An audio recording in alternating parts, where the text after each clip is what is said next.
9월 2일 오늘 만나 성경 말씀은 에베소서 1장 7절에서 10절 말씀입니다. 그리스도 안에서 그의 은혜의 풍성함을 따라 그의 피로 말미암아 속량 곧 제사함을 받았느니라. 이는 그가 모든 지혜와 총명을 우리에게 넘치게 하사 그 뜻의 비밀을 우리에게 알리신 것이요 그의 기뻐하심을 따라 그리스도 안에서 때가 찬 경륜을 위하여 예정하신 것이니 하늘에 있는 것이나 땅에 있는 것이 다 그리스도 안에서 통일되게 하려 하심이라. 아멘. 오늘 만나로 만나주시는 하나님을 기대합니다. 우리가 삶 속에서 많은 관계를 맺으며 살아가는 만큼 관계 속에서 수많은 갈등을 만나게 됩니다. 내적으로, 외적으로 마주하는 갈등을 가능하면 잘 해결하려고 하지만 어떤 경우에는 어느 한쪽이 부서져라 충돌을 하기도 합니다. 특히 이성교제, 배우자, 부모와 자녀처럼 사랑하는 사이라면 더욱 갈등이 자주 발생합니다.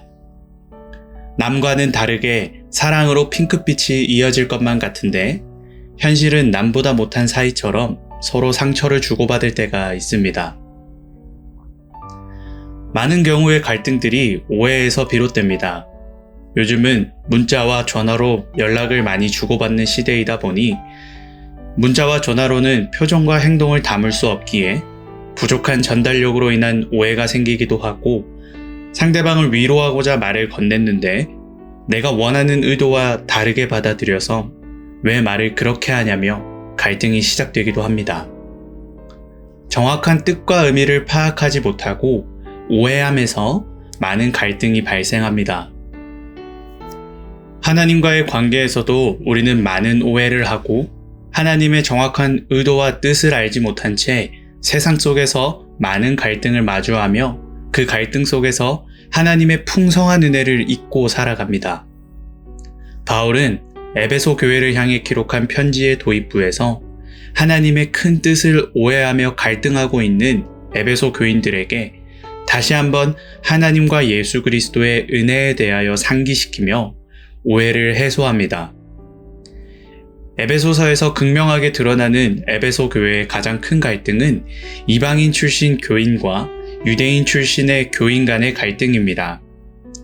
마치 우리나라에 처음 교회가 세워졌던 시대에 양반이 백정과 한 공간에서 예배드리기를 꺼렸던 것처럼 같은 복음을 접한 사람인데도 불구하고 유대인들은 여전히 선민 사상에 빠져 있었고 이방인들은 그런 유대인들과 함께하기 꺼려했습니다.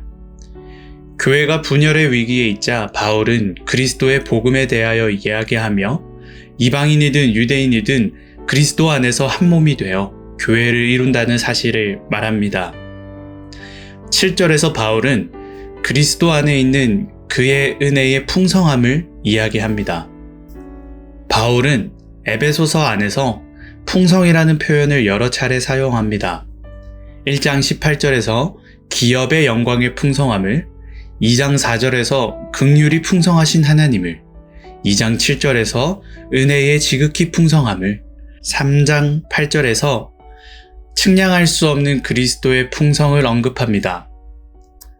예수님께서 우리에게 베푸셨고 또 베풀고 계신 은혜는 우리의 지식으로는 도저히 측량할 수 없습니다. 어떠한 큰 그릇과 대야를 가져다 놓아도 차고 넘치는 것이 예수님의 은혜입니다. 그래서 바울은 풍성하다고 말했습니다. 바울이 본문에서 말하는 그리스도의 은혜는 죄사함의 은혜입니다. 예수 그리스도의 피로부터 말미암은 죄사함의 은혜를 바울은 풍성함으로 표현했습니다. 그런데 우리는 풍성함에만 주목하며 하나님의 뜻을 오해합니다. 그리스도 안에 있으면 풍성함을 누릴 수 있다는 말을 물질의 풍성, 관계의 풍성으로만 생각하며 예수를 믿음으로 갈등 하나 없이 풍성함만 차고 넘치는 인생을 기대합니다. 그러나 기대에 미치지 못함을 발견하고 이미 풍성한 은혜를 누리고 있는 자답지 못하게 마치 모든 것이 충족되는 아버지의 집에 있으면서 아버지를 뒤로 한 채 집 밖으로 나가는 탕자와 다를 바 없는 삶을 살아갑니다. 오늘 하루 이 은혜를 오해함 속에서 신앙생활을 하고 있지 않은지 돌아보길 원합니다. 우리는 피 흘리심을 통한 죄사함의 은혜만으로도 이미 풍성한 은혜를 누리고 있습니다. 이사야 51장 11절은 이렇게 기록합니다. 여호와께 구속받은 자들이 돌아와 노래하며 시온으로 돌아오니 영원한 기쁨이 그들의 머리 위에 있고 즐거움과 기쁨을 얻으리니 슬픔과 탄식이 달아나리이다. 아멘. 죄사함의 은혜를 회복하는 것만으로도 세상이 줄 수 없는 기쁨과 평안을 누릴 수 있습니다. 그 은혜의 풍성함을 회복해서 마주하게 될 갈등들 속에서 나를 향하신 하나님의 뜻과 의도를 발견하는 우리가 되길 소망합니다. 기도하겠습니다. 하나님, 우리는 연약하여 계속해서 하나님의 뜻과 의도를 오해하고 하나님의 은혜의 풍성함을 잊은 채 메말라가고 있습니다. 그리스도의 피 흘리심으로 이루신 죄사함의 은혜를 회복하는 오늘 하루 되게 하셔서 마주하게 될 많은 갈등들 속에서 하나님의 계획하심과 인도하심을 발견하게 하시고 세상이 줄 수 없는 기쁨과 평안을 누리는 오늘 하루 되게 하옵소서. 예수님의 이름으로 기도합니다. 아멘. 이제 두 가지 기도 제목을 두고 함께 기도하겠습니다. 먼저 죄사함의 은혜를 회복하여서 하나님으로부터 오는 은혜의 풍성함 속에서 기쁨과 평안이 가득한 오늘 하루가 되게 하옵소서.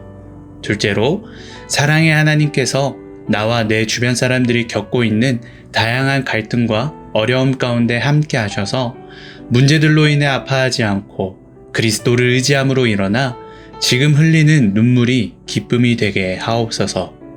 이렇게 두 가지 기도 제목으로 기도하신 후에 개인 기도로 나아가겠습니다.